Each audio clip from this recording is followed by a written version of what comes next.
నమస్తే, welcome to our channel. నేను సిరి. 7 రాష్ట్రాల్లో 13 అసెంబ్లీ నియోజకవర్గాలలో అయితే ఉప ఎన్నికలు జరిగాయి. సో ఈ రోజు శనివారం రోజు అయితే అక్కడ ఫలితాలు రాబోతున్నాయి. సో ఎవరెవరు గెలిచారు ఏంటి అనేది మనకి వివరించడానికి మనతో పాటు ఉన్నారు ప్రముఖ సీనియర్ జర్నలిస్ట్ డాక్టర్ దుర్గవడ్లమణి గారు. నమస్కారం మేడం. నమస్తే అండి. మనం ఇప్పుడు చూస్తున్నట్టయితే 7 రాష్ట్రాలలో ఉప ఎన్నికలు అయితే జరిగాయి అసెంబ్లీ స్థానాలకి. సో ఇప్పుడు అక్కడ అంటే లెక్కింపు స్టార్ట్ అయితే అయింది శనివారం ఈ ఉదయం. సో ఎవరెవరి స్థానాలు ఎలా ఉన్నాయి ఏంటి, అసలు ఎవరు ముందంజలో ఉన్నారు? అసలు ముందంజలో ఉండేది చెప్పుకునే ముందండి, ఇప్పుడు యాక్చువల్గా ఇండియా కూటమి ముందంజలో ఉంది. మొత్తం 13 స్థానాలకి 11 స్థానాల్లో ఇండియా కూటమి ముందంజలో ఉంది. అంటే భారతీయ జనతా పార్టీ ఓన్లీ 2 స్థానాల్లో ముందంజలో ఉంది. అంటే ఇప్పుడు భారతీయ జనతా పార్టీ పరిస్థితి ఏంటి, కాంగ్రెస్ ఎందుకు ముందుకెళ్తోంది, ఎక్కడ దెబ్బతింది భారతీయ జనతా పార్టీ?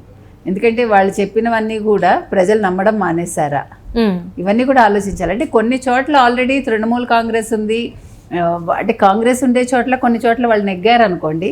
బట్ మొన్న మనకి సార్వత్రిక ఎన్నికల్లో కూడా మనం చూసాం, కేంద్ర ఎన్నికల్లో ఏం జరిగిందంటే మనకి భాజపాకి 240 సీట్లు వచ్చాయి ఇండివిజువల్గా. వాళ్ళు మొత్తం 400 తెచ్చుకుంటాం, అంటే మొత్తం భాజపా ఏదైతే ఉందో కూటమిలో మేము తెచ్చుకుంటామన్నారు ఎన్డీఏ కూటమి. కానీ వాళ్ళు 292 స్థానాలకు పరిమితం అయ్యారు వాళ్ళు. వేరే కాంగ్రెస్ సెంచరీ కొట్టలేదు కానీ ఇండివిజువల్గా 99 సీట్లు తెచ్చుకుంది. ఓవరాల్గా వాళ్ళు కూడా బాగానే తెచ్చుకున్నారు. అంటే టగ్ ఆఫ్ వార్ నడిచింది ఒక రకంగా. సో చంద్రబాబు నాయుడు కూడా రమ్మని అడిగారు, ఉప ప్రధానమంత్రి పదవి ఇస్తామన్నారు, ఇవన్నీ జరిగాయి మనకు తెలుసు. అంటే ప్రజల ఆలోచన విధానం మారుతోందా, ప్రజలు భాజపాని నమ్మడం మానేశారా, లేకపోతే మోదీ హవా తగ్గిందా, మోదీ నచ్చట్లేదా ప్రజలకి, టూ మచ్ ఆఫ్ అడ్వర్టైజ్మెంట్ కూడా మైనస్ అవుతుందా? చాలా అంశాలు ఉన్నాయి మనకి.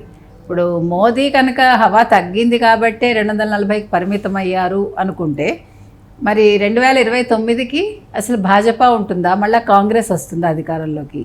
అంటే రాహుల్ గాంధీని పప్పు అనుకున్నారు, కాదు రాహుల్ గాంధీని తక్కువ అంచనా వేయకండి, రాహుల్ గాంధీ ఆలోచన విధానం వేరే రకంగా ఉంది, అంటే ప్రమాదకరంగా కూడా ఉంది అని అంటున్నారు కొంతమంది. అది ఏ రకంగా అనేది మనకు తెలియదు. ఏది ఏమైనా కూడా ఇప్పుడు కాంగ్రెస్ పుంజుకోవటం అనేది భారతీయ జనతా పార్టీకి ఒక రకంగా మైనస్. ఎన్డీఏ కూటమి కూడా ఆలోచించాల్సిన విషయం. అంటే ఆయా రాష్ట్రాల్లో వాళ్ళు ఏ రకంగా మార్పు తెచ్చుకోవాలి, స్థానికంగా మళ్ళా ఎలాగ ఓటింగ్ షేర్ పెంచుకోవాలి వచ్చే ఎన్నికలకి, అవన్నీ కూడా ఆలోచించడానికి ఈ ఎన్నికలు ఒక వేదిక అవుతాయి మనకి చూసుకుంటే. అంటే ఇప్పటివరకు చూసుకుంటే బీజేపీ వెనుకంజలో ఉంది. అంటే కేంద్రంలో చంద్రబాబు నాయుడు గారి సపోర్ట్తోనే నిలిచింది అని చెప్పేసి వార్తలు వచ్చాయి. దీంతోనైతే ఇంకా బీజేపీ కిందికి వెళ్ళిపోయింది, ఇంకా బీజేపీకి ఇంకా కష్టం ముందు రానున్న రోజుల్లో అనేది ఈ ఫలితాలు అయితే తెలియజేస్తున్నాయి అనుకోవచ్చు మనం. ఖచ్చితంగా అండి.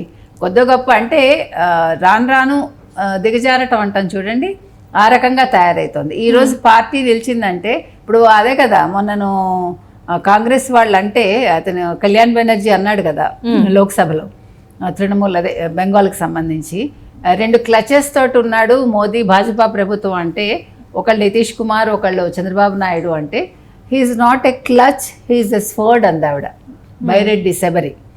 ఎందుకంటే చంద్రబాబు నాయుడు వల్ల ఈరోజు నిలిచింది చెప్పాలంటే. చంద్రబాబు నాయుడు, నితీష్ కుమార్ ఇద్దరు కూడా ఈరోజు ఎన్డీఏ కేంద్రంలో స్థాపించిందంటే, ప్రభుత్వాన్ని నెలకొల్పిందంటే కారణం వీళ్ళిద్దరు.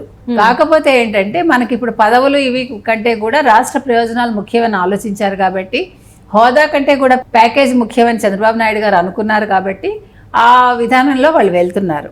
కాబట్టి ఇప్పుడు రానున్న రోజుల్లో 2029లో ఏం చెయ్యాలి అనేది ఇప్పటి నుంచి భాజపా కూడా ఆలోచించుకోవాలి. అలాగే భాజపాతో ఉండే పార్టీలన్నీ కూడా ఆలోచించుకోవాలి. ఇక ఇవాళ విషయానికి వస్తే ఎక్కడెక్కడ ఎవరెవరు ముందంజలో ఉన్నారని మనం చూసుకుంటేనండి, అంటే ఇప్పటి వరకు వెలువడిన ఫలితాలు చెప్పుకుంటున్నాం మనం. ఆ పంజాబ్లోని జలంధర్ స్థానంలో ఆమ్ ఆద్మీ పార్టీ అభ్యర్థి మొహిందర్ భగత్ విజయం సాధించారు. తర్వాత ఆయన తన సమీప భాజపా అభ్యర్థి శీతల్పై 37,000 ఓట్ల మెజార్టీ సాధించారు. ఇక పశ్చిమ బెంగాల్లో మానిక్తల, బాగ్వా, రాజ్ఘాట్, దక్షిణ్, రాయ్గంజ్ మొత్తం 4 స్థానాల్లో టీఎంసీ అభ్యర్థులే ఆధిక్యంలో ఉన్నారు. ఇకపోతే ముఖ్యమంత్రి సుఖ్వీందర్ సింగ్ సుఖ సతీమణి ఈవిడ ఎక్కడ హిమాచల్ ప్రదేశ్లోని దేహ్రాలో కాంగ్రెస్ అభ్యర్థి కమలేష్ ఠాకూర్ ముందంజలో ఉన్నారు. ఇక నాలాగఢ్ స్థానంలో కూడా కాంగ్రెస్ అభ్యర్థి ఆధిక్యంలో ఉన్నారు. ఇక హమీర్పూర్లో మాత్రం భాజపా నేత ముందంజలో ఉన్నారు. ఇక ఉత్తరాఖండ్ తీసుకుంటే బద్రీనాథ్, మంగళౌర్ తర్వాత 2 స్థానాల్లో కూడా కాంగ్రెస్ అభ్యర్థులే ఆధిక్యంలో ఉన్నారు. ఇక మధ్యప్రదేశ్లోని అమర్వాడ స్థానంలో కాంగ్రెస్ అభ్యర్థి ధీరజ్ షా ముందంజలో ఉన్నారు. ఇక బీహార్లోని రూపాలి స్థానంలో జేడీయూ అభ్యర్థి ఆధిక్యంలో కొనసాగుతున్నారు. ఇక తమిళనాడు విషయానికి వస్తే విక్రావండిలో డిఎంకే నేత అన్నియూర్ శివ ఈయన ముందంజలో ఉన్నారట.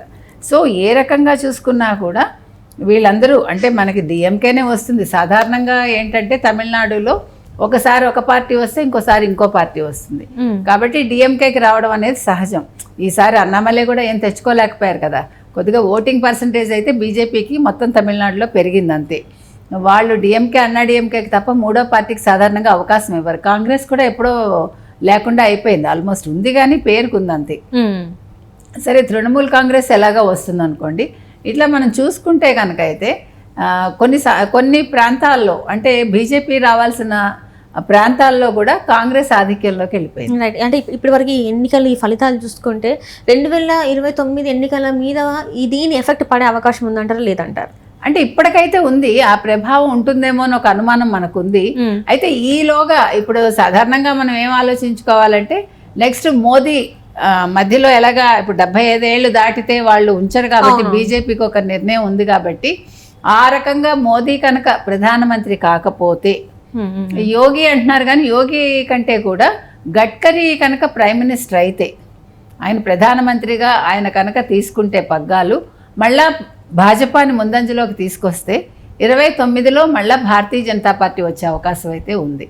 కాబట్టి ఎవరికి పగ్గాలు అందుతాయి, ఆ పగ్గాలు అందిన దాన్ని బట్టి ఆ వ్యక్తిని బట్టి మనం భారతీయ జనతా పార్టీ ఏ రకంగా మళ్ళా ముందుకు వెళ్తుంది 29కి అనేది మనం చెప్పగలుగుతాం. అంటే ఇప్పటికే బీజేపీ ఏంటంటే తల కొంచెం వంచింది అని చెప్పేసి అయితే వార్తలు వస్తున్నాయి. కేంద్రంలో కొంచెం అటు ఇటుగా ఉంది, ముందులాగా తలెత్తుకొని అయితే లేదు అని చెప్పేసి కూడా వార్తలు వస్తున్నాయి. ఇప్పుడు ఈ ఫలితాలు ఇంకా వాళ్ళని కృంగదీసేలాగా ఉన్నాయి అనుకోవచ్చు మరి. అంటే మరి మోదీ తగ్గారు, చంద్రబాబు నెగ్గారు అంటే ఇదే మరి.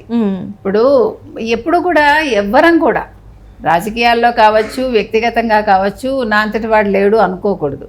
ప్రతి మనిషికి ఒక రోజు ఉంటుంది. ఆ రకంగా చూసుకుంటే భారతీయ జనతా పార్టీ నిజమే మొన్నటి వరకు హవా చూపించినప్పుడు టూ మచ్ ఆఫ్ అడ్వర్టైజ్మెంట్ అయిపోయింది మోదీకి. ఎక్కడ చూసినా మోదీ మోదీ మోదీ, అది నెగిటివ్ కూడా అవుతుంది కొన్నిసార్లు. ఎప్పుడు కూడా ఇప్పుడు మీరు చూడండి ఏదైనా అంతే. ఇప్పుడు మీరు 2 రోజులు వరుసగా పాయసం తింటారండి, 3వ రోజు పాయసం తినగలమా? అబ్బా ఇవాళ కూడా పాయసమైనా అనుకుంటాం జనరల్గా. ఒకే వ్యక్తిని చూసి బోర్ కొడుతుంది మనిషికి. యాక్చువల్గా మీకు తెలుసో లేదో చంద్రబాబు నాయుడు గారు 9.5 సంవత్సరాల తర్వాత ఓడిపోవడానికి అది కూడా ఒక రీజన్. కంటిన్యూస్గా ఒక వ్యక్తిని వాళ్ళు 10 ఏళ్ళు చూసి ఒక మార్పు కోరుకున్నారు. చంద్రబాబు మీద నెగిటివ్ ఉండదు మీకు. 2019లో కూడా చంద్రబాబు నాయుడు గారి మీద నెగిటివ్ ఓటు కాదు అది. అక్కడ వాళ్ళు ఒక అవకాశం మనం అడిగాడు కదా, 1 ఛాన్స్ అన్నాడు ఎవరు, జగన్మోహన్ రెడ్డి, ఒక్కసారి అవకాశం ఇద్దామని ఇచ్చారు. అట్లాగా మనుషుల్ని చూసి కూడా మార్పు కోరుకుంటారు ప్రజలు. మీరు కొత్తగా ఎంత చేసినా కూడా వాళ్ళకి నచ్చదు, అది మనిషి నేచర్ అది. కాబట్టి చూద్దామండి 2029లో ఈలోగా బీజేపీలో ఎన్ని మార్పులు వస్తాయో దాన్ని బట్టి అప్పుడు మాట్లాడుకుందాం. Right. Thank you so much.